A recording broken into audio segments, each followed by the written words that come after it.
लेकिन जैसे ही उनमें से एक का विवाह हो जाता है और वो अलग हो जाता है। बहू आती है, महीने 2 महीने 4 महीने नहीं कटते हैं और घर में दबाव बनाती है कि हमको अलग कर दो, और वो अलग हो जाती है। अगर बेटे में कमी थी तो वो विवाह से पहले क्यों नहीं अलग हो गया, विवाह के बाद ही क्यों अलग हुआ? तो इसका उत्तरदायित्व किसका है आप सब समझ गए हैं। इन बेटियों की बहुत बड़ी जिम्मेदारी होती है, इनकी डबल जिम्मेदारी है, मायके में भी और ससुराल में भी। इसीलिए आपने देखा होगा बेटी की जब विदा होती है ना, तो बेटी को विदाई के समय पानी पिलाया जाता है। क्या इसलिए पिलाया जाता है कि बेटी को प्यास लगी है, या रास्ते में इसको प्यास ना लगे? बेटी जब विदा होती है ना तो एक लोटा में पानी गिलास में पिलाया जाता है जाते समय। आखिर ये पानी क्यों पिलाया जाता है, इसका क्या कारण है? मानो उस बेटी को याद दिलाया जाता है, बेटी इस पानी की लाज रखना। पानी इसलिए पिलाया जाता है कि इस पानी की लाज रखना, तुम्हारे ऊपर डबल जिम्मेदारी है, मायके की भी और ससुराल की भी। और वो बेटियां पानी की लाज रखती थीं। लेकिन आज के समय में पानी पिलाया ही नहीं जाता है, तो वो पानी क्या रखें? आजकल तो तमाम तरह की सब वस्तुएं हैं। तो कहीं न कहीं आज हमारा समाज विघटित हो रहा है, परिवार विघटित हो रहा है। पुरुषों की तो जिम्मेदारी है, लेकिन कहीं न कहीं पुरुषों से ज्यादा आप लोगों की जिम्मेदारी है। परिवार विघटित हो रहा है। हमने कई घरों में ऐसा देखा है, बड़ा भाई जब शहर से लौटकर गांव में आता है, छोटे भाई के बच्चे खेल रहे हैं तो उनको चुपके से चीज दे देते हैं। हाँ, हमारे घर ना बताना, तुम लेके अपने घर चले जाओ। इतना डर है, क्यों? ये क्या बात है? कहीं न कहीं अब कलेश का डर है कि हमारे घर में कलेश होगा, संकट आएगा। इसलिए बड़ा भाई तो अपने छोटे भाई के बेटे को बहुत चाहता है, अपने भतीजे को बहुत चाहता है। 10 का नोट देता है चुपके से कि हमारी अपनी पत्नी ना देख ले, वो देख लेगी तो कलेश करेगी। अच्छा, बड़े पैसे वाले बनते हो, अपने घर में नहीं खर्च किया जाता है, भतीजे को पैसा देते हो। तो वो धीरे धीरे धीरे धीरे बेचारा भाई भी फिर उसको थोड़ा सा बदलना पड़ता है। इसकी जिम्मेदारी किसकी है? कहीं न कहीं मातृत्व शक्ति की जिम्मेदारी है। मैं हर परिवार की बात नहीं कर रहा हूं, लेकिन कुछ परिवारों में ऐसा है, आपके जाने के बाद ही परिवार विघटित होते हैं। इसलिए आप श्रेष्ठ हैं, आप मानव से श्रेष्ठ हैं। हमारे शास्त्रों में कहा गया है कि पुरुषों की अपेक्षा स्त्रियों का दर्जा बहुत ऊंचा है। महाराज मनु ने मनुस्मृति में लिखा है, उपाध्याय दशाचार्याणाम आचार्याणाम समापिता सहस्त्रम तो पितृन माता गौरवेण त्रिचते। आज नहीं आई, कल उपाध्याय दशाचार्याणाम, किसी विद्यालय में 10 आचार्य होते हैं और 10 आचार्यों के ऊपर एक प्रधानाचार्य होता है। तो 10 आचार्यों के बराबर एक प्रधानाचार्य, उपाध्याय दशाचार्याणाम आचार्याणाम शताम पिता, और ऐसे 100 प्रधानाचार्यों के बराबर एक पिता का पद होता है। और सहस्त्रम तो पितृण माता गौरवेण त्रिचते, और ऐसे 1000 पिताओं के बराबर एक माँ का दर्जा होता है। तो आप लोगों का दर्जा कितना बड़ा है। दुर्गा सप्तशती में लिखा है कि अहम राष्ट्र संगमनी वसुनाम चतुषी यज्ञा नाम प्रथमम। आप प्रथम हैं, सबसे आगे हैं, आप सृष्टि की रचना का है। और आपके ऊपर इतनी बड़ी जिम्मेदारी होते हुए भी आप तनिक स्वार्थ में, तनिक सुख सुविधा के कारण परिवार का विघटन कर देते हैं। ये नहीं होना चाहिए। आज मेरे राम अपने चारों भाइयों को बैठाल कर भोजन करते हैं। अनुज सखा संग भोजन करही, और मातु पिता आज्ञा अनुसरही। अनुज सखा संग भोजन करही, मातु पिता आज्ञा अनुसरही। प्रातः काल उठिते रघुनाथा, मातु पिता गुरु नावहि माता। मातु पिता गुरु नावहि माता, मातु पिता गुरु नावहि माता।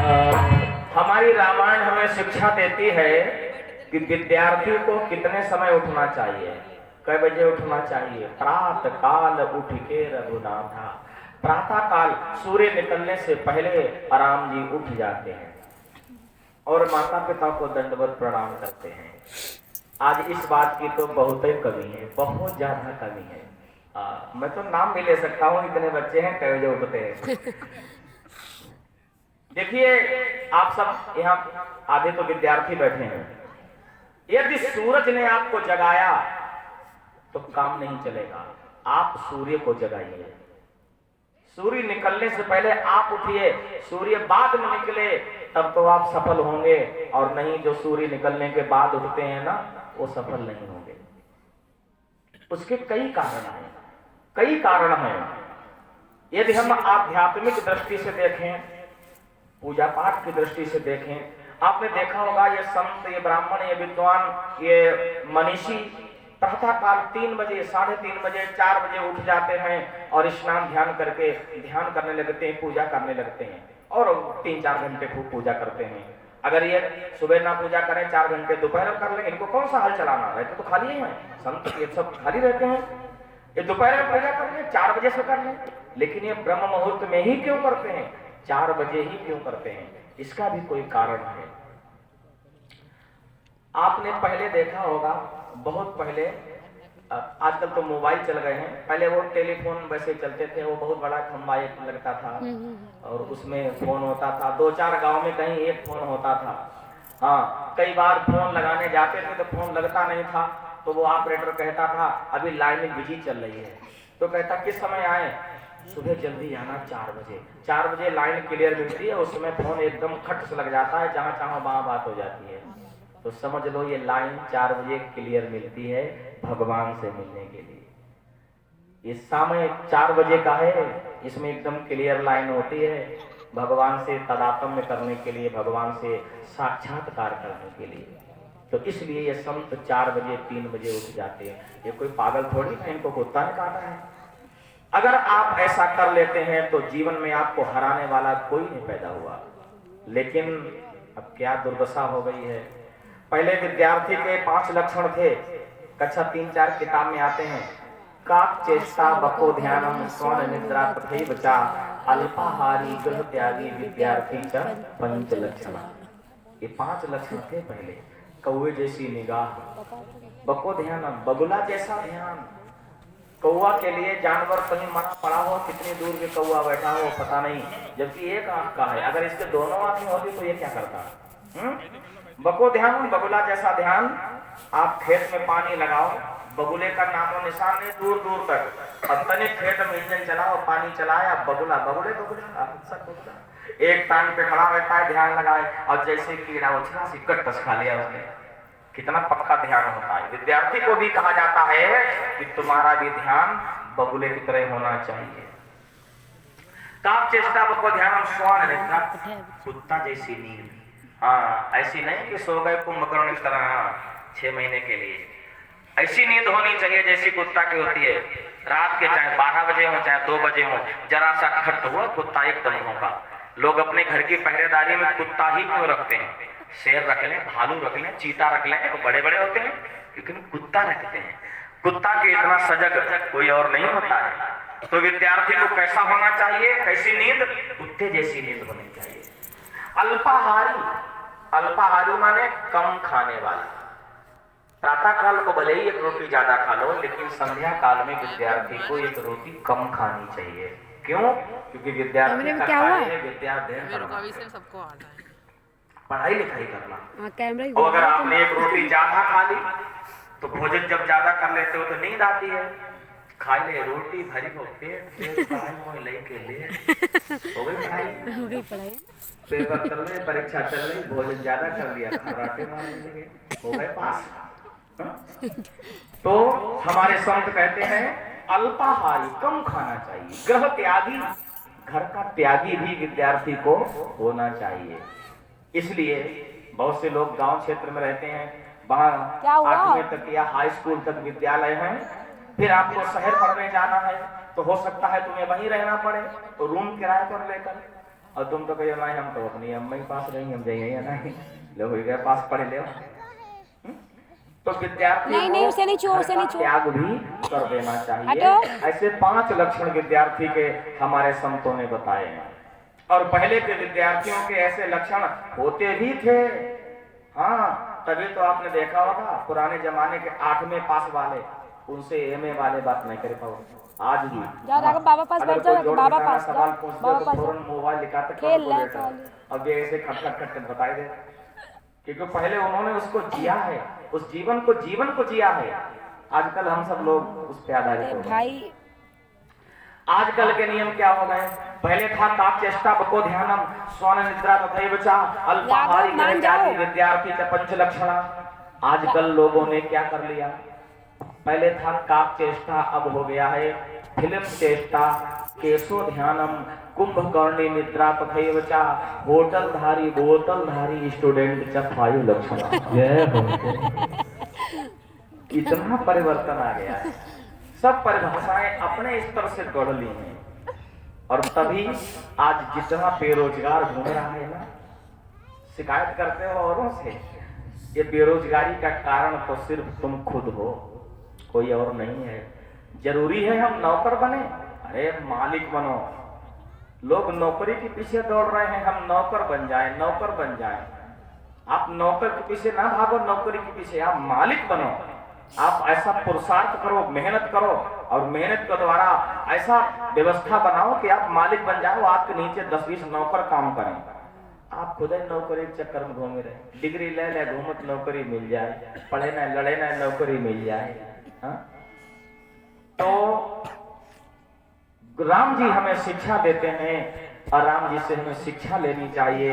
हमें क्या करना चाहिए? राघव गिर जाओगे। काल उठ के रघुनाथा, मात पिता गुरु नाम। और जो ऐसा कर लेते हैं उनको क्या मिलता है? हमारे संत कहते हैं अभिवादन शीलस्य नित्यम वृद्धोपसेविना चत्वार तस्य वर्धन्ते आयुर्विद्या यशो बलम। अगर जो ऐसा अभिवादन करते हैं अपने माता पिता को, अपने गुरु को, उन बच्चों की 4 चीजों की बढ़ोतरी होती है, आयु, विद्या, यश और बल। करके भी तो देखो, करते ही नहीं है। हाँ? हमारे संत कहते हैं कि माता पिता को प्रणाम करो, उनको दंडवत करो, विद्यालय जाते समय या कहीं भी जाते समय, लेकिन हम ऐसा नहीं करते हैं। अब क्या करते हैं अगर हम ये बताएंगे तो फिर कथा बहुत पीछे रह जाएगी। इसलिए आइए अपनी कथा पर ही बात करते हैं। आप सब समझदार हैं, थोड़े में ज्यादा समझ जाएंगे। बस इतना समझ लीजिए, अगर आप अपनी संस्कृति को भूल गए तो फिर आप समझ लो आपने अपने को भुला दिया। हाँ, कभी कभी लोग अपने को भुला देते हैं, जो अपनी संस्कृति को भुला देते हैं। एक शहर में एक मास्टर साहब थे। पुराने समय के मास्टर साहब तो बड़े तेज तर्रार होते थे, खूब बच्चों को मार लगती थी पहले। आजकल तो नियम आ गया है कि बच्चा बस हो गया ये नियम आ गया, लेकिन पहले धीरे भागो जाओ, उसके पास बैठ जाके आने के पास जाओ। तो एक मास्टर साहब थे, रिटायर हो गए, खूब पढ़े लिखे थे। उनको एक बीमारी लग गई जब उम्र हुई लगभग 65 साल की, तो उनको एक रोग लग गया। कौन सा रोग लग गया? भूलना रोग। भूलना, कोई चीज को रख देना भूल जाए। हाँ, कभी खा लिया तो फिर भूल गए, दोबारा खा लिया, कभी दिन भर खाया ही नहीं, तो भूलना रोग लग गया। एक दिन की बात, सुबह को उठे और स्नान किया और कुछ लिखना था, तो डायरी पेन ढूंढ रहे थे और मिले नहीं बहुत देर तक। बड़े देर में जाके मिला, पसीना आ गया। एक दिन अपनी दवाई कहीं रख के भूल गए, मिली नहीं, बड़ा झुंझला गए, पसीना आ गया, पता नहीं है कैसा हो गया, कोई चीज रख देते हैं मिलता ही नहीं है। एक दिन कुछ और हो गया तो शांति से लेटे रहो, देखो वो देखो, बहुत झुंझलाए, बहुत परेशान हो। घर से बाहर निकले, पसीना में लथपथ, चुप रहो, पड़ोसी मिले, नहीं अपने घूमो, बस क्या बात है, हमें जाए, बड़े परेशान दिख रहे हो, एक पसीना कैसा आ रहा है? अरे क्या बताएं, ऐसा रोग लग गया है कि हम कोई चीज कहीं रख देते हैं, भूल जाते हैं, हमें भूलना रोग लग गया। तो पड़ोसी समझ गया, पड़ोसी ने कही, मार साहब दवाई तुम्हारी जेब में रखी, ऐसो रोग जाके दवा तुम्हारी जेब में रखी, जेब में रखी। हाँ, कैसी दवा? पड़ोसी ने कहा, ये बताओ डायरी रखते हो? बोले वो तो हमारा पुराना काम है, मास्टर है इसके लिए। पेन भी रखते हो? बोले हाँ पेन भी रखते हैं। डायरी पेन निकालो और जो चीज जहाँ रखी डायरी में नोट करो। इसे तुम अपने घुटने पे ऐसे रख, डायरी वहाँ ऐसे रखी, रख। रामायण वहाँ रखी, कंघा शीशा वहाँ टंगा है। सब पूरे घर में जो चीज जहाँ है वो एक तरफ से लिख लो। और जब तुम्हें कोई ढूंढना हो कहीं मत दौड़ो, तुरंत डायरी निकालो और देखो 4 नंबर क्या निकालने, क्या ढूंढना है। दवाई जेब में। हमारे साहब ने कहा, भाई बा दवाई जेब में रखी रही, हम इतने दिन से बीमार हैं। अब माट साहब ने शुरुआत करी, एक कोने से लगे, एक कोने से डायरी पेन निकाला, गेहूं यहाँ पे रखे, हाँ टार्च यहाँ पे रखी, दवाई यहाँ पे रखी, शीशा वहां टंगा है। पूरे घर में एक कोने से शुरू हुए, सुबह से लेकर शाम तक लिखते रहे। और शाम को जब पूरे घर की व्यवस्था सब डायरी में नोट कर ली और फिर अपनी खटिया पे आकर बैठ गए, खटिया पर लेट गए और आखिर में लिखा, मैं चारपाई पर हूँ। अपने को भी लिख लिया और डायरी पेन रख दिया और सो गए। सुबह 4 बजे एकदम चौंक पड़े, उठे और उठकर खड़े हुए और वॉशरूम वगैरह गए और फौरन वो डायरी उठाई और आंगन में टहलते जाएं और डायरी देख ले सब चीज है वहीं, कहीं खो तो नहीं गई। फिर देखा, हाँ टार्च वहां रखी, दवाई वहां रखी, कैलेंडर वहां टंगा, शीशा कंगा वहां रखा, सब चारों तरफ देख रहे, सब पूरे घर की व्यवस्था एकदम चाक चौबंद। और आखिर नजर डाली चारपाई की तरफ, मैं कहाँ हूँ? चारपाई पर। चारपाई देखी खाली। अरे माँ साहब चौंक पड़े, मैं कहाँ हूँ? डायरी में लिखा चारपाई पर और अपने आंगन में खड़े और चारपाई देखी, चारपाई खाली। अब जब फिर झुंझलाने लगे, सब चीजें तो स्थान है लेकिन हमारा पता ही नहीं, हम कहाँ? आदमी अपने में भूल गया। अब फिर झुंझलाए, फिर बाहर निकले झुंझलाते हुए, पड़ोसी फिर मिल गया। पड़ोसी ने कहा, मास्टर साहब आज क्या खो गया? अब क्यों परेशान हो? अरे भैया सारी चीजें अपनी जगह पर रखी हैं लेकिन आज हमारा पता ही नहीं। हाँ हम कहाँ हैं? क्यों? अरे हम चारपाई पर, देखो डायरी में लिखा कि नहीं लिखा, मैं चारपाई पर और चारपाई खाली पड़ी। तब तक घर से आवाज आई, उनकी दुल्हन मास्टरनी, अरे मास्टर साहब आओ चाय पियो, चाय बन गई। तुम्हें चाय की पड़ी? हमारा यहाँ पता अपने घर से तुम्हें चाय की पड़ी?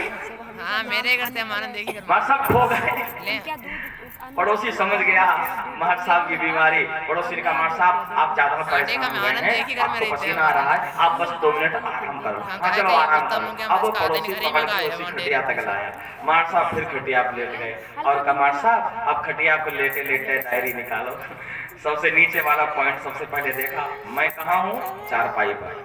हाँ अब ठीक है, हाँ मैं चारपाई पर, मैं अपनी खटिया पर। तो कहने का तात्पर्य है, आज के समय में आदमी अपने को भूल गया कि मैं कौन हूँ। और यदि आपने अपने को पहचान लिया मैं कौन हूँ, तो आपसे बड़ा कोई बलवान नहीं होगा, आपसे बड़ा कोई इंसान नहीं होगा। बस आप अपने को पहचान लीजिए। साइंस क्या कहता है, विज्ञान क्या कहता है कि हर मनुष्य के अंदर शक्तियों का पुंज होता है, बस तो उसको पहचान ले।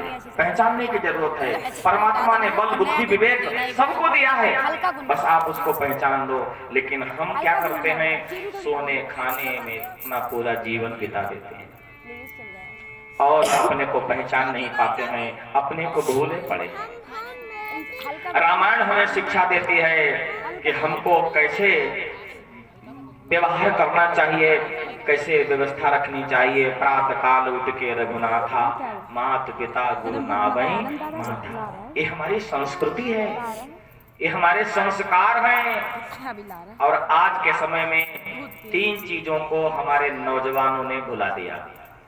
बात करने की जरूरत नहीं है, ये बड़ा अमूल्य समय है। हाँ ये तो धन्यवाद मैं दूंगा देवेश भैया का, जो इन्होंने इतनी व्यवस्था को रखा है, आपको कथा सुनवाई है सभी को, और नहीं तो ऐसे अवसर रोज रोज नहीं आते हैं। हाँ 3 चीजों को हमारे नौजवानों ने भुला दिया है और जो बहुत महत्वपूर्ण है, बहुत महत्वपूर्ण है, जिनके बिना आप अधूरे हैं। सबसे पहले है संस्कृत, संस्कृति और संस्कार। 3 चीजें, संस्कृत, संस्कृति और संस्कार। और इन 3 चीजों को जब तक आप अंगीकार नहीं करेंगे तब तक आप अपने को पहचान नहीं पाएंगे। आप भूल रहे हैं कि मैं कौन हूं। हमारी मातृभाषा क्या है? संस्कृत है। और आज ऐसे कितने बच्चे हैं जो संस्कृत पढ़ते हैं? क्योंकि संस्कृत में संस्कृति है। संस्कृति संस्कृत में है, संस्कृति अंग्रेजी में नहीं है। हाँ। हम लोग दौड़ रहे हैं अंग्रेजी के पीछे। हाँ, तनिक भी 4 पैसे घर में हो गए तो बस सोचने लगे बड़ा सा इंग्लिश मीडियम होगा, उसी में बच्चों को पढ़ाएंगे। और संस्कृति चाहे बाहर हम चली जाए। अरे मैं धन्यवाद दूंगा उन भाइयों को जो अपने बच्चों को इंग्लिश मीडियम में तो पढ़ाते हैं, लेकिन एक मौलवी घर पे आता है उनके बच्चे को धर्म की शिक्षा देने सिखाते हैं। वो धन्य हैं। और हम लोग इतना पीछे दौड़ रहे हैं, इतना पीछे भाग रहे हैं अंग्रेजी के। हम अंग्रेज बन जाएं, रहोगे हिंदुस्तान में, बनोगे अंग्रेज। ये कितनी दुर्दशा है। सबसे पहले आपने जो कुकर्म किया, सबसे पहले जो आपने धोखा दिया, वो अपनी भाषा को दिया। आपने अपनी भाषा भुला दी। तो संस्कृत ही कहता है अभिवादनशीलस्य नित्यं दद्धोपसेविना चत्वार तस्य वर्धन्ते आयुर्विद्या यशो बलम। संस्कृत ही बताता है येषां न विद्या न तपो न दानम न ज्ञानम न शीलम न गुणो न धर्मा ते मृत्युलोके भूयभारभूता मनुष्य रूपेण मृगाश्चरन्ति। ये संस्कृत कहता है, लेकिन हमने उस भाषा को भुला दिया। और जब हमने संस्कृत को भुला दिया तो हम अपनी संस्कृति भूल गए। संस्कृत पढ़ोगे तो पता लगेगा वाल्मीकि कौन हुए, भवभूत कौन हुए, कालिदास कौन हुए, तुलसीदास कौन हुए, ये हमको संस्कृत बताएगी। लेकिन हम जब संस्कृत भूल गए तो अपनी संस्कृति को भूल गए, अपने पूर्वजों को भूल गए, अपने गौरवशाली इतिहास को भूल गए। और जब हमने संस्कृति को भुला दिया तो संस्कार भी चले गए। दोष आपका नहीं है, शुरुआत से ही कमी हो गई। पहले आपने भाषा छोड़ी संस्कृत, फिर संस्कृति छूट गई, फिर संस्कार छूट गए। आज का आदमी मशीन बना हुआ घूम रहा है, पूरा मशीन बन गया, सब कुछ भुला दिया। और जब तक आप अपने को नहीं पहचानेंगे, मैथिली शरणगुप्त लिखते हैं हम कौन थे, क्या हो गए, क्या होंगे अभी, आओ विचारें बैठकर ये समस्याएं सभी। हम कौन थे, कितना गौरवशाली इतिहास था हमारा। कथा सुनने का अर्थ यही है। मैं जो राम लक्ष्मण की और राम रावण की कथा सुनाता हूँ ये तो आप लोग भी जानते हो, लेकिन इसके बीच में जो मतलब की बातें हैं वही तो जरूरी है, वही हमको सीखनी है। कथा सुनने का तात्पर्य ये नहीं है कथा सुनी हाथ झाड़े चले गए। कथा सुनकर अपने जीवन में कुछ परिवर्तन लाओ तो कथा सार्थक है। और नहीं तो कथा यूट्यूब पर, टीवी पर खूब आ रही है, कथाओं की कमी थोड़ी है। तो कथा सुनकर यदि आप में सुधार नहीं हुआ तो समझ लो कि आपने भगवान को भी धोखा दिया। बोलो शंकर भगवान की जय हो। आइए अपनी बात पर आते हैं। राम जी थोड़ा जब और बड़े हो गए, धनुर्विद्या सीख ली अपने गुरुजनों से, तो एक दिन की बात महात्मा विश्वामित्र अयोध्या की तरफ आए। विश्वामित्र महामुनि ज्ञानी और वसहि विपिन शुभ आश्रम जानी। विश्वामित्र महामुनि ज्ञानी वसहि विपिन शुभ आश्रम जानी। जहाँ जप जाके जोग मुनि करही अति मारी जसुबा हुई डरही। अति मारी जसुबा हुई डरही। साधित नए मन चिंता व्यापी हरि बिनु मरहि न निश्चर पापी। हरि बिनु मरहि न निश्चर पापी। हरि बिनु मरहि न निश्चर पापी। हरि बिनु मरहि न निश्चर पापी। महात्मा विश्वामित्र दंडकारण्य में जब जब यज्ञ करते हैं तब तब निशाचर उनका यज्ञ विध्वंस कर देते हैं। गाध तनय मन चिंता व्यापी और हरि बिनु मरहि न निश्चर पापी।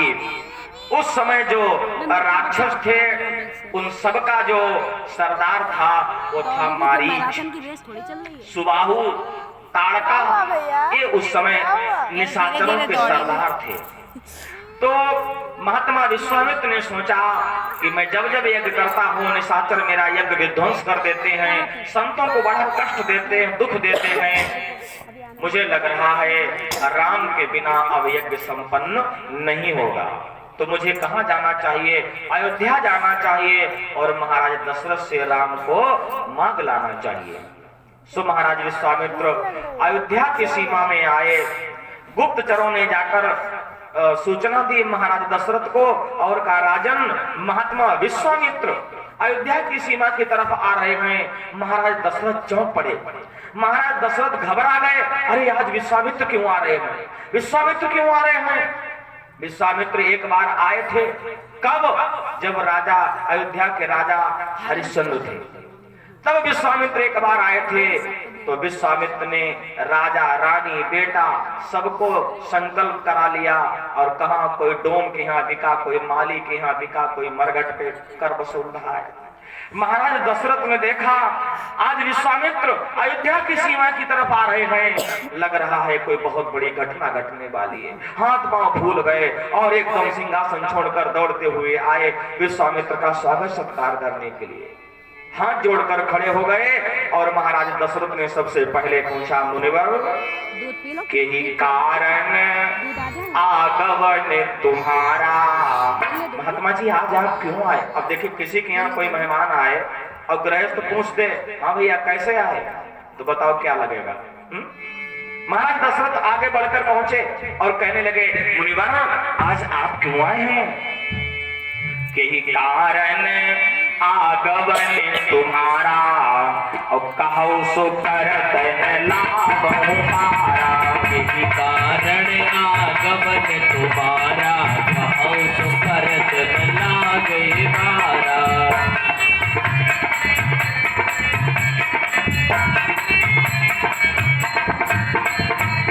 महाराज दशरथ ने हाथ जोड़े और कहा, मुनिवर आज आपका आगमन क्यों हुआ?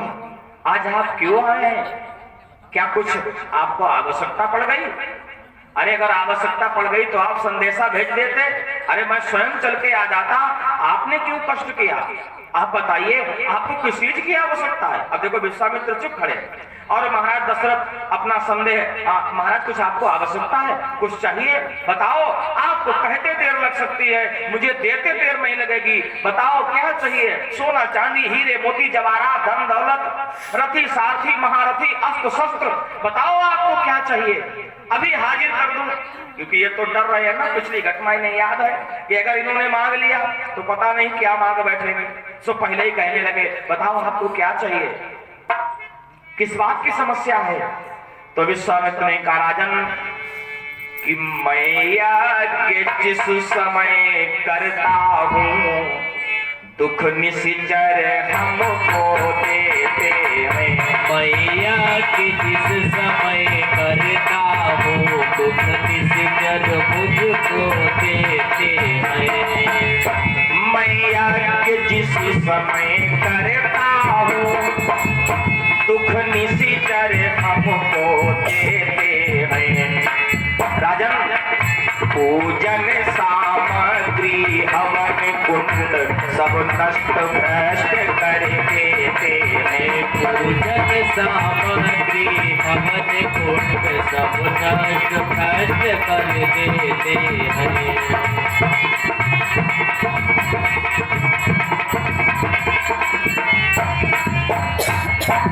असुर समूह सतावई मोही और मैं जाचन आयो नप तो ही। अय राजन असुरों का समूह हमें दुखी करता है। आज मैं उन असुरों के विनाश के लिए तुमसे सहायता मांगने आया हूं।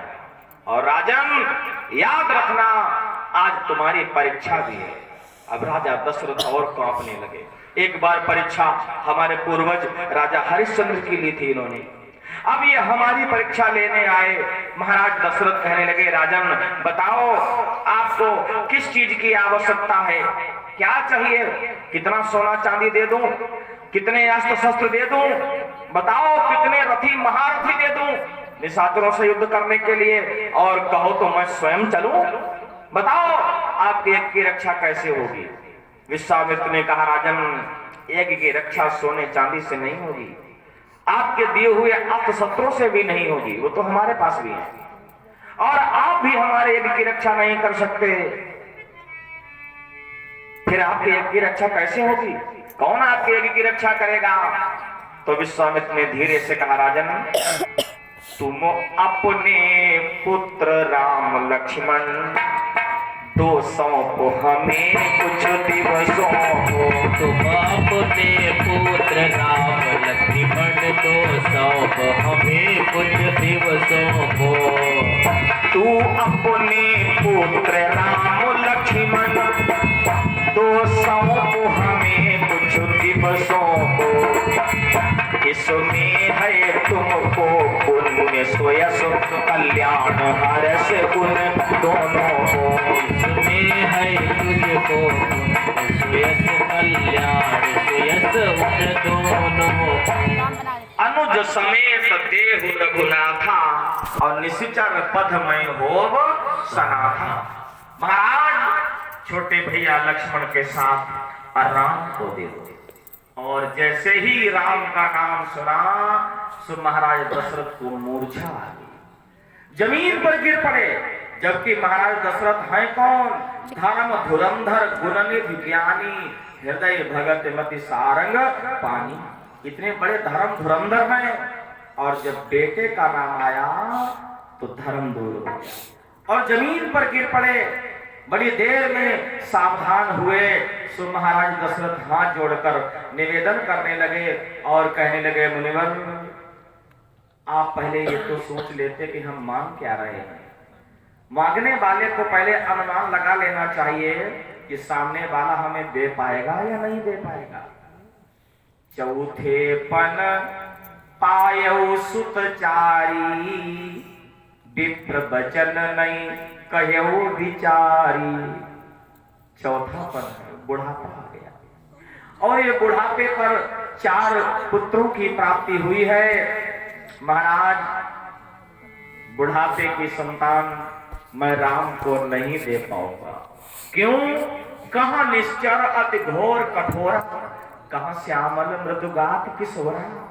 कितने भयंकर वहां निशाचर होंगे, और ये हमारे छोटे छोटे भोले भाले राजकुमार ये उनसे युद्ध कर पाएंगे? नहीं महाराज नहीं, मैं राम को नहीं दूंगा। बताओ तो मैं चलूं, सेना भेज दूं, अस्त्र शस्त्र दे दूं, रथी महारथी सारथी दे दूं, लेकिन मैं राम को नहीं दूंगा। विश्वामित्र ने कहा, राजन होश में हो कि नहीं? जानते हो मैं कौन हूं? मैं वही विश्वामित्र हूं जिन्होंने तुम्हारे पूर्वज राजा हरिश्चंद्र को श्राप दे दिया था। बोलो राम को दे रहे हो या मैं श्राप दूं? और कमंडल से जल निकाला, हाथ में जल लिया। कहो राजन, राम को देने के लिए हाँ करते हो कि मैं अभी श्राप दे दूं? अब तो राजा कांपने लगे, थर-थर कांपने लगे। प्रभु क्षमा कर दो, क्षमा कर दो। बताओ तो मैं सब कुछ देने को तैयार हूँ। बताओ तो मैं तुम्हें पूरा राज्य दे दूं, लेकिन मेरे राम को मत मारो। रुक जाओ। सब सुत मोहि प्राण की नाई। रुक जाओ। और राम देत नहीं बनई गुसाई। सब सुत मोहि प्राण की नाई, राम देत नहीं बनई गुसाई। तानिश चरे अति घोर कठोरा, कह श्यामल मृदुगात किशोरा। कह श्यामल मृदुगात किशोरा, कह श्यामल मृदुगात किशोरा। महाराज दशरथ हाथ जोड़े हैं, खड़े हुए कांप रहे हैं। प्रभु मेरे राम, वे भोले भाले छोटे छोटे राजकुमार युद्ध नहीं कर पाएंगे। सब सुत मोहि प्राण की नाई, और राम देत नहीं बने गुसाई। गुसाई अभी विश्वामित्र का नाम कितना लंबा था जब आए थे? विश्वामित्र महामुनि ज्ञानी, वसहि विपिन शुभ आश्रम जानी। विश्वामित्र के नाम के आगे कितने विशेषण लगे हैं? विशेषण जानते हो? जो बच्चे हिंदी पढ़ते हैं, शब्द का सौंदर्य बढ़ाने का काम विशेषण करते हैं। विश्वामित्र के नाम के आगे विश्वामित्र, महामुनि और ज्ञानी 3 विशेषण लगे हैं। और जब विश्वामित्र ने महाराज से मांग लिया तो क्या रह गए? गुसाई। पंडित से गुसाई हो गए। सब सुत मोहि प्राण की नाई और राम देत नहीं बनई गुसाई। मतलब मांगने वाले की महिमा कितनी कम हो जाती है। भगवान न करे किसी को कहीं कुछ मांगना पड़े। रहीमदास जी कहते हैं रहीमन बेनर मर चुके जो कछ मांगन जाए और तिनसे पहले बे मुए जिन मुख निकसत ना। राघव एक तो बेचारा वो ही गया गुजरा है जो तुमसे मांगने गया भैया इसे और पकड़ उससे लो, भी फिर मरे मेरे हुए पास- तुम निकले, तुमने मना कर दिया। अरे मांगने वाले को अब कभी तुम मना बता नहीं दो, करना अब तुम चाहिए। बता दो। अगर भगवान ने आपको सामर्थ्यवान बनाया है तो आपको तुम देना यही चाहिए। लेट होता है, तुम हो ही नहीं छोड़ना। आप देंगे चलो ना बस तभी आप मानव कहलाएंगे। कहीं नहीं जा रही क्योंकि तुम। अपने आओ लिए इधर। सब जी लेते हैं, स्वार्थ में सब जी जल्दी आओ, लेते जल्दी हैं। आओ, जल्दी आओ। जो परमार्थ में जिए नहीं, उसी का तो जीवन है। क्षुधार तो नहीं, नहीं, देव ने दिया परस्त थाल भी तथापि दलीच ने दिया परार्थ अस्थि जाल भी। उसी न क्षितिज ने समान सुदान भी किया सहर्ष सिंह कर्ण ने शरीर चर्म भी दिया। अनित्य देह के लिए अनाद जीव क्या करे वही मनुष्य है कि जो मनुष्य के लिए मरे। अरे उठो सच्ची मानवता बेटा, इसे पेट से पकड़ लो, मांगने सुसु वाले करा ला, को ऐसे कभी निराश नहीं ऐसे करना बस ऐसे चाहिए। पकड़ लो। राजा रंगदेव थे, उनको श्राप लग गया कि 1 वर्ष के बाद में तुमको केवल 1 बार भोजन मिलेगा। 1 वर्ष व्रत रहने के बाद भोजन करने के लिए बैठे तब तक दरवाजे से भिखारी की आवाज आ गई। महाराज ने उठाई थाली उसको दे दी और फिर 1 वर्ष के लिए व्रत पर बैठ गए। ये होता है परमार्थ।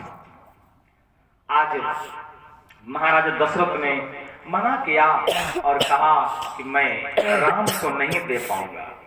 अब विश्वामित्र हाथ में जल लिए खड़े हैं श्राप देने के लिए। दशरथ जी हाथ जोड़ रहे हैं और इन दोनों की बातचीत को गुरु वशिष्ठ सुन रहे थे। गुरु वशिष्ठ के कानों में आवाज पहुंची। गुरु वशिष्ठ ने सोचा कहीं ऐसा ना हो पहले की तरह विश्वामित्र श्राप दे दे। सो वशिष्ठ जी एकदम कुटिया से निकलकर आए और महात्मा विश्वामित्र के हाथ जोड़े, समझाया बुझाया।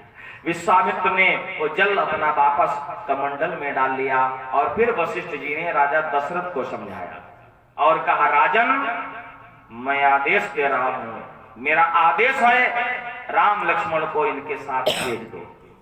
और पहले के समय में गुरु का आदेश सुप्रीम आदेश होता, उसको कोई काट नहीं सकता। जब गुरुदेव ने आदेश दिया महाराज दशरथ को और समझाया बुझाया तो महाराज दशरथ राम लक्ष्मण को देने के लिए तैयार हो गए।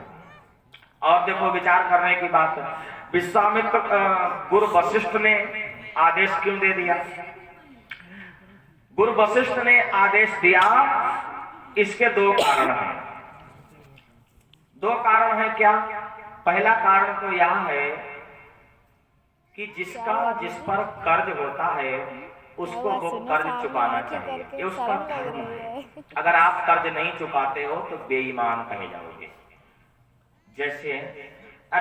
जैसे हमने अभी जनेऊ की बात करी, जनेऊ में 3 धागे होते हैं। ये 3 धागे हमको बताते हैं कि हमारे ऊपर 3 कर्ज हैं, मातृ पितृ और गुरु, 3 कर्ज हैं। तो ये तीनों कर्ज हमें चुकाने पड़ते हैं अपने जीवन में।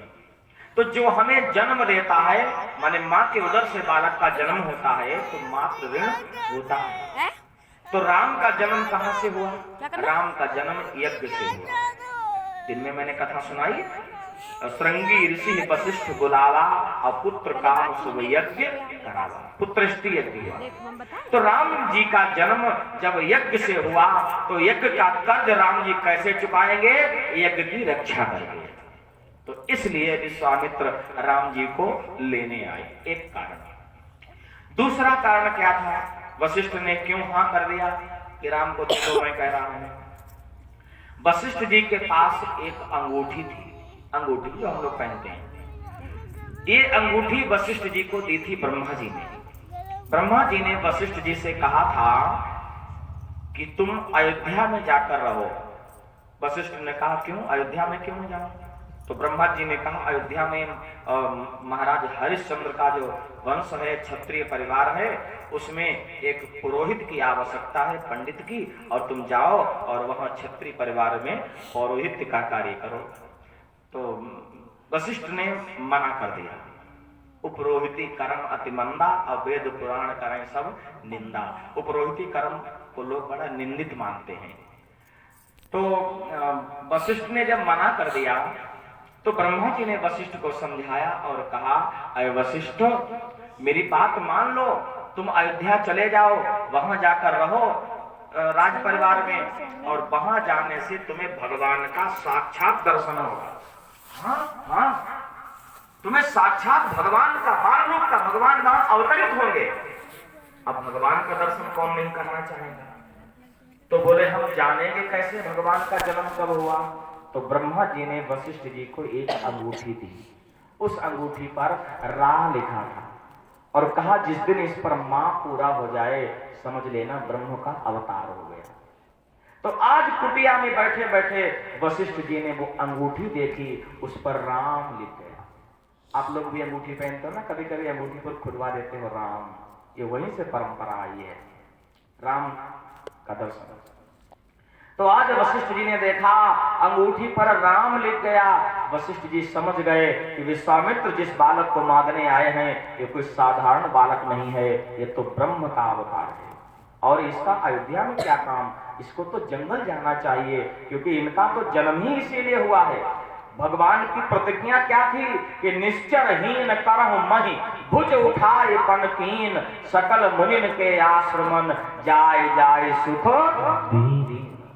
भगवान की प्रतिज्ञा है कि मैं धरती से निशाचरों का विनाश कर दूंगा। तो इसलिए राम को तो वन जाना ही था। अभी विश्वामित्र के साथ गए और थोड़े दिन के बाद केकई वनवास मांग ही लेंगे। तो विश्वामित्र ने राम जी को मांगा। गुरु वशिष्ठ ने कहा, राजन दे दो, ये मेरा आदेश है।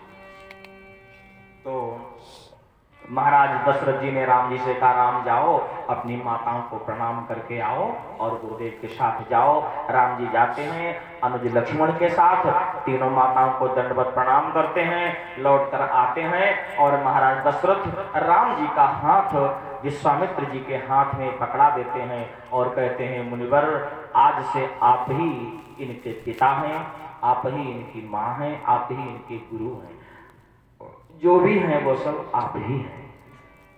और इतना ध्यान रखना, मेरे भोले भाले राजकुमार हैं, इनकी रक्षा करना। विश्वामित्र मुस्कुराए और विश्वामित्र मानो कहना चाहते हैं, इनकी रक्षा हम क्या करेंगे, ये तो संसार की रक्षा करने वाले हैं। विश्वामित्र राम लक्ष्मण को लेकर चल दिए।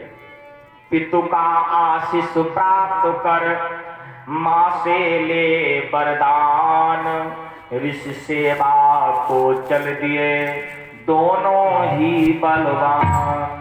विश्वामित्र के साथ में जा रहे हैं और पैदल यात्रा कर रहे हैं। चले जात मुनि दीन दिखाई, तो सुनिताड़ का क्रोध करी धाई। चले जात मुनि दीन दिखाई, सुनिताड़ का क्रोध करी धाई।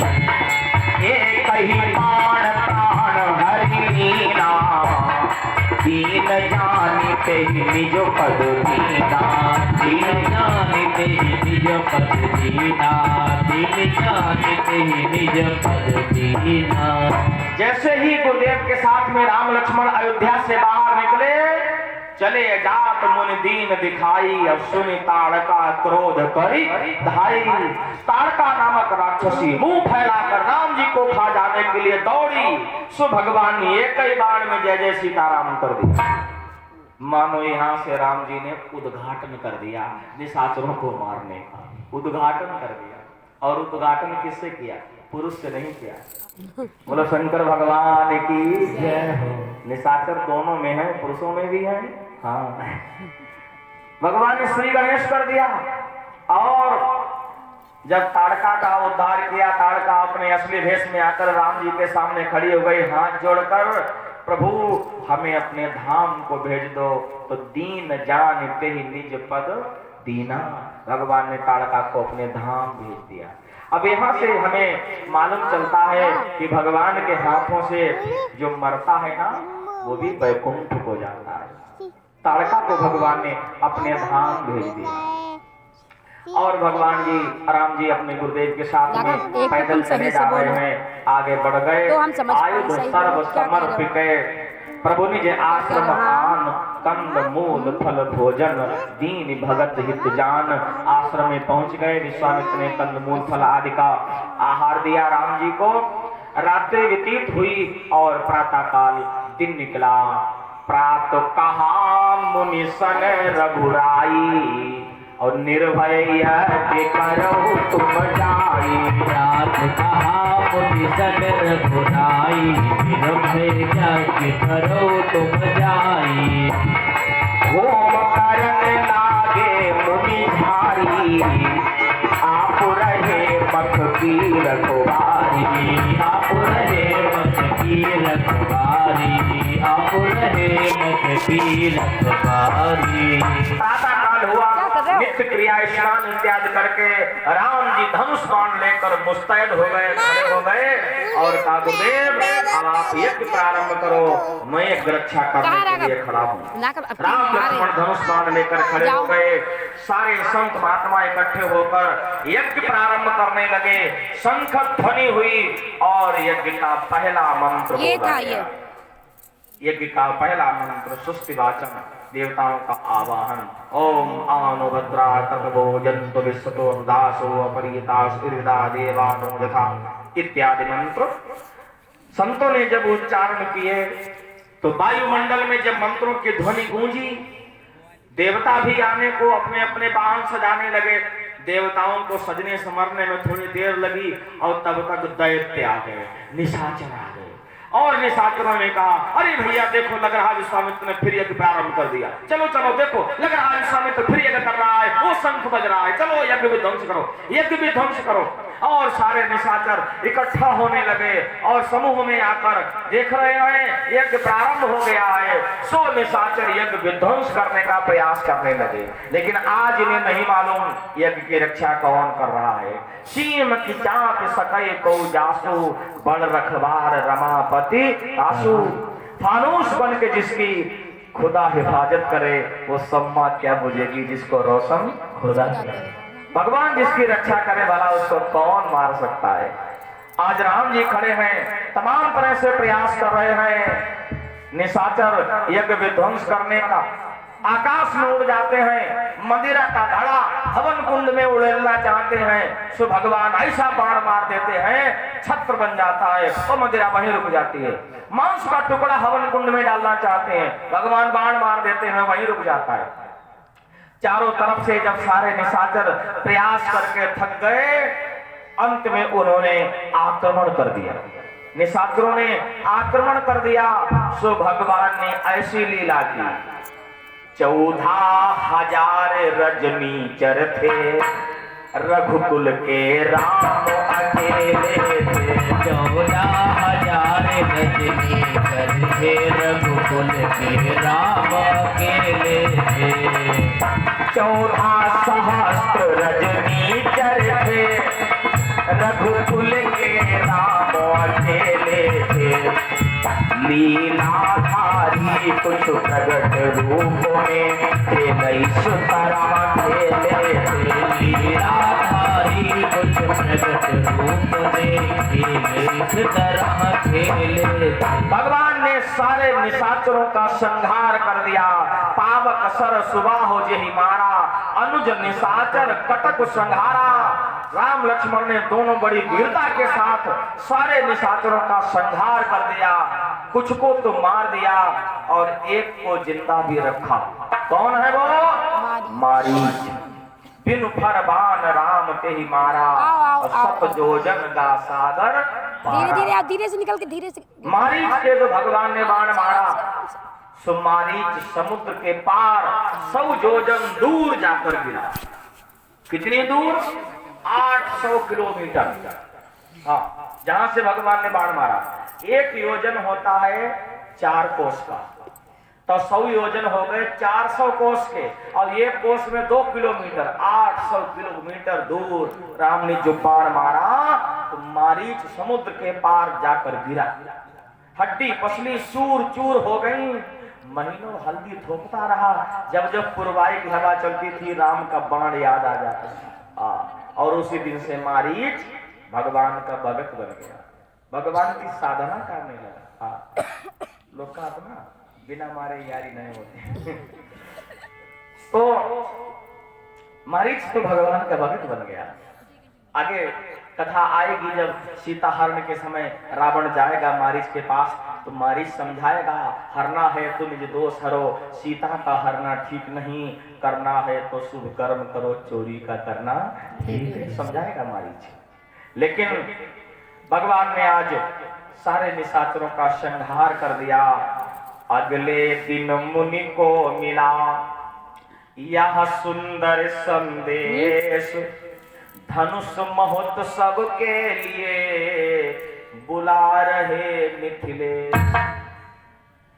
सारे देवता पुष्पों की वर्षा करते हैं, संत महात्मा जय जयकार करते हैं। आज राम ने यज्ञ संपन्न करा दिया। एक दिन और व्यतीत हो गया, रात्रि विश्राम हुआ, अगला दिन हुआ प्रातः काल। तो प्रातः काल हुआ तो समाचार पत्र में एक सूचना निकली, तो अखबार कह लीजिए आज की भाषा में, एक सूचना निकली क्या कि जनकपुर के राजा जनक, उनकी बेटी है जानकी, और उस जानकी का स्वयंवर होने वाला है। और उस स्वयंवर को देखने के लिए सारे संत महात्मा ऋषि मुनि जा रहे हैं। तो विश्वामित्र ने राम जी से कहा, राम मैं कुछ दिन के लिए बाहर जा रहा हूं और तुम यहीं आश्रम में रहना लक्ष्मण के साथ, और मैं शीघ्र लौट आऊंगा। अब विश्वामित्र तो सोच रहे हैं राम जी को मालूम नहीं होगा, बेसब जान ही विनय जनाए, राम जी को बताने की जरूरत नहीं है। राम जी समझ गए गुरुदेव कहाँ जा रहे हैं। राम जी ने कहा, गुरुदेव आप चले जाओगे, मैं आश्रम में अकेला रहूंगा, छोटा भैया लक्ष्मण इसको कौन देखेगा, और इतना जंगल है, यहाँ शेर भालू चीता है, और रात में कहीं इन्होंने आक्रमण कर दिया, मैं तो डर जाऊंगा गुरुदेव, मुझे डर लगेगा। अब देखो इन्हें 14,000 मार डाले, अब बात हमें डर लगी, कैसे है राम, कितने भोले हैं। गुरुदेव समझ रहे हाँ बात तो बच्चा ठीक कह रहा है। हाँ देखो गुरुदेव, मेरे पिताजी ने मेरा हाथ आपके हाथ में सौंप दिया था, मेरे पिताजी की बात याद रखना, मुझे भी साथ में ले चलो ना गुरुदेव। गुरुदेव ने कहा हाँ बात तो ठीक कह रहा है बालक, हाँ चलो, अच्छा राम तुम भी चलो, चलो। अब राम लक्ष्मण को लेकर गुरुदेव विश्वामित्र चल पड़े। कहाँ?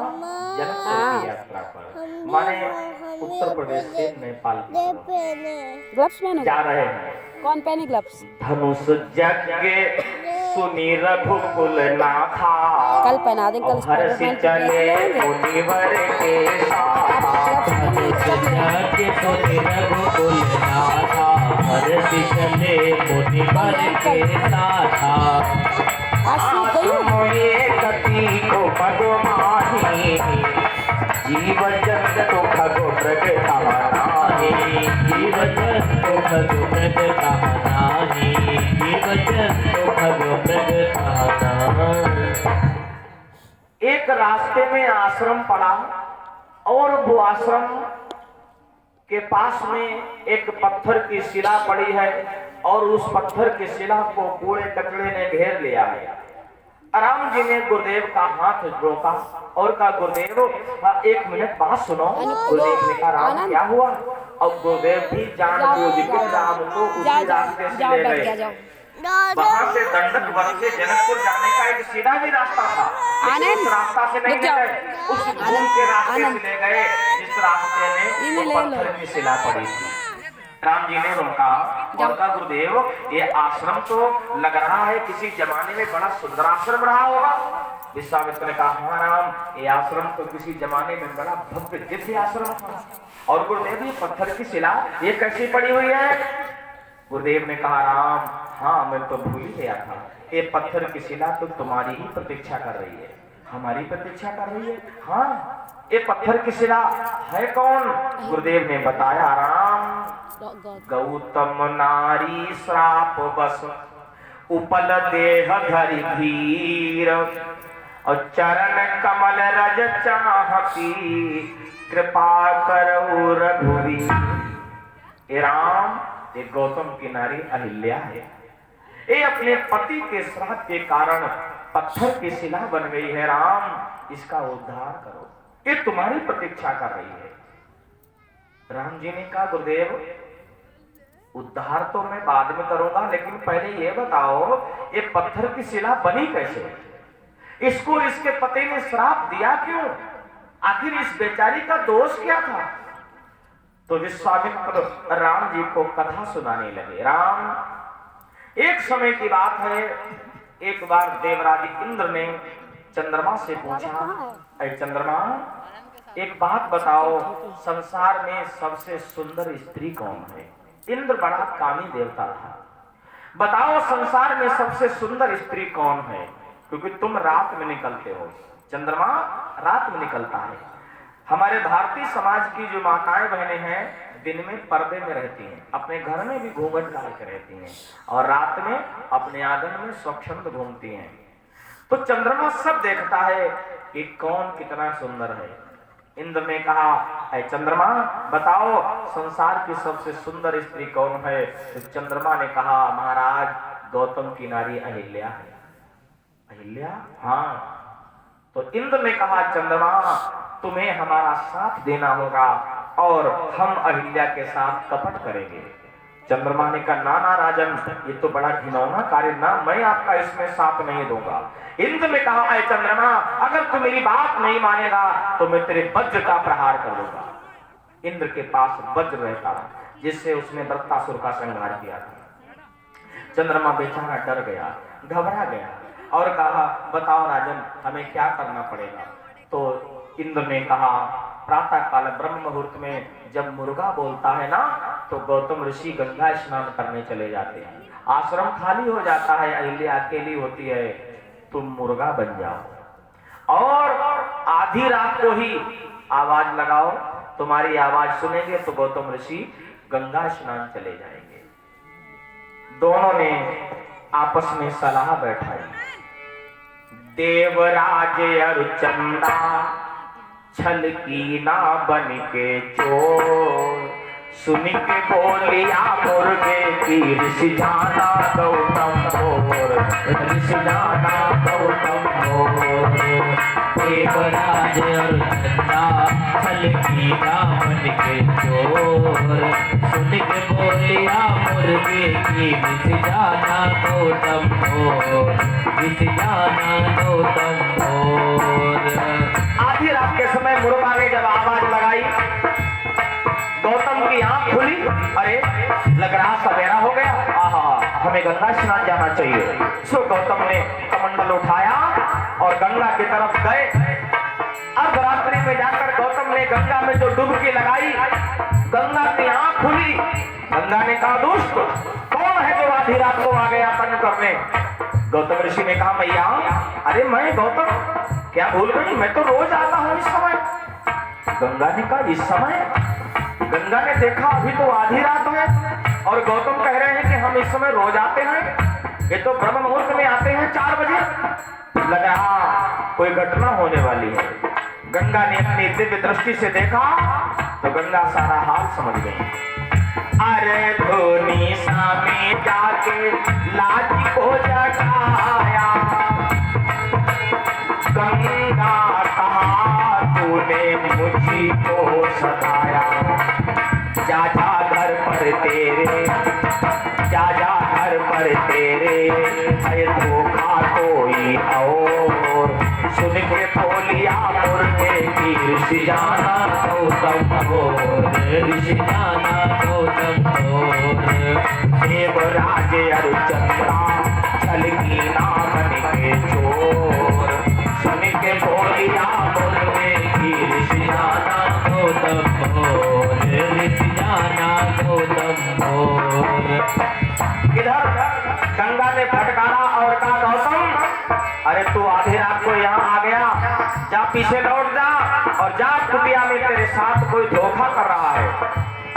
गौतम ऋषि उल्टे पांव तुरंत भागे दौड़े और अपनी कुटिया की तरफ आए तो गौतम ने क्या देखा, एक गौतम तो कुटिया के अंदर जा रहे हैं और दूसरे गौतम कुटिया से बाहर आ रहे हैं। माने इंद्र ने गौतम का वेश बना लिया था। इंद्र यहाँ पर भेष गौतम का धारा, जाना अहिल्या आया स्वामी हमारा। एक की सीधा जोर, सुन के बोलिया मुर्गे की ऋषि जाना गौतम मोर, ऋषि जाना गौतम घोर। देवराज अरुचंदा छलकी नामन के चोर। सुन के बोलिया मुर्गे की ऋषि जाना गौतम घोर। ऋषि जाना गौतम घोर। गौतम ने देखा इंद्र को आप बाहर निकलते हुए, गौतम सारा हाल समझ गए। श्राप दे दिया, अय मूर्ख, जिस कारण तो मेरी कुटिया में आया है दाग लगाने, वो दाग तेरे पूरे बदन में हो जाए। देवराज इंद्र के पूरे शरीर में 1000 छिद्र हो गए, 1000। और अंदर पहुंचे, अपनी पत्नी को श्राप दे दिया, मूर्ख, तूने ये नहीं पहचाना पति अपना है कि वीराना, जा तू पत्थर की हो जा। और चंद्रमा मुर्गा बना बैठा था किवाड़ के पीछे, जो घुमा के मृगछाल मारी, सो चंद्रमा बेहोश हो गया। बड़ी देर में मूर्छा जागी। आज भी काला धब्बा वो चंद्रमा में दिखाई देता है। उजली रात हो, आप देखना चंद्रमा में एक काला धब्बा दिखाई देता है। ये वही गौतम ऋषि की मारी हुई मृगछाल है। और उनकी एक कन्या थी, उसको भी श्राप दे दिया, दुष्ट, तू भी अंधी बनी रही, तूने भी विरोध नहीं किया, जा मैं तुझे श्राप देता हूं, अगले जन्म में तेरी आंखें तो होंगी लेकिन तू कभी देख नहीं पाएगी। और वही द्वापर में आकर गांधारी बनती है, और गांधारी अपनी आंखों में काली पट्टी बांधकर जीवन भर रहती है। तो आज विश्वामित्र ने कहा, राम, इस अहल्या बेचारी का दोष कुछ नहीं था, अज्ञानता में पति ने इसको श्राप दे दिया, राम इसका उद्धार करो। अहल्या की कथा सुनकर राम की आंखों में आंसू आ गए। सुन सेवक दुख दीन दयाला, फरक उठी दो भुजा विशाल। भगवान का तो ऐसा स्वभाव, आंखों में आंसू आ गए। गुरु विश्वामित्र ने कहा, राम चरण कमल रज चाहती, कृपा करो रघुवीर, तुम्हारे चरण की रज इसका उद्धार करेगी। राम जी विचार कर रहे हैं, गुरुदेव क्या कह रहे हो, मैं क्षत्रिय और ये ब्राह्मण, मैं ब्राह्मण के शरीर में अपने चरण का स्पर्श करूं, धर्म की हानि होगी। लेकिन राम जी के चरणों में ही वो जादू है, चरण की रज में ही वो जादू है जो मनुष्य को मनुष्य बना देती है। यही तो केवट कहता है, चरण कमल रज कहूं सब कहाई, अब मानुष करन मूर कछु आई। सब कहते हैं चरण रज, लेकिन इस चरण रज की करामात है, ये मनुष्य को मनुष्य बना देती है। कल मैंने बताया था, कभी कभी आदमी आदमी के भेष में होकर भी आदमी नहीं होता है। तो आदमी को आदमी बनाने का कार्य भगवान राम के चरणों की रज करती है। तो विश्वामित्र ने कहा, राम रज का स्पर्श कराओ जिससे इसका उद्धार हो जाएगा। राम के सामने धर्म संकट आ गया, अब क्या करें। एक तरफ गुरु का आदेश और दूसरी तरफ ये ब्राह्मण स्त्री, इसके मैं चरण, और ये संत की पत्नी, एक तपोनिष्ठ महात्मा की चरण का प्रहार करो। राम जी थोड़ी देर के लिए बड़े संशय में पड़ गए। गुरु आदेश दे रहे हैं, राम जल्दी करो, बड़ी दूर आगे चलना है। तो देवता भी चक्कर में पड़ गए, आज मेरा ब्रह्म बड़ा दुखी हो रहा है, परेशान है। देवताओं ने बड़ी रक्षा की, और जब जब राम पर संकट आया तब तब हनुमान जी ने रक्षा की। और आज तो हनुमान जी के पिताजी आ गए। हनुमान जी के पिताजी ने, पवन देव ने रक्षा की राम जी की। एक ऐसा हवा का झोंका आया, उस हवा के झोंके से राम जी के चरणों की रज छुटी, पत्थर की शिला में लगी और उसका उद्धार हो गया। बोलो रामचंद्र भगवान की जय हो। पर सत पग पावन शोभ न सावन, प्रगट भई तम कुंज सही। पर सत पग पावन शोभ न सावन, प्रगट भई तम कुंज सही। पर सत पग पावन शोभ न सावन, प्रगट भई तम कुंज सही।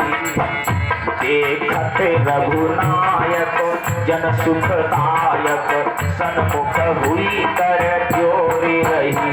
देखत रघुनायक जन सुखदायक, सन्मुख हुई कर जोरी रही। अहिल्या अपने भेष में आकर खड़ी हो गई, हाथ जोड़कर भगवान राम की स्तुति करने लगी। और कहने लगी मुनि साप जो दीना अति भल कीना पर मैं अनुग्रह मैं माना देखो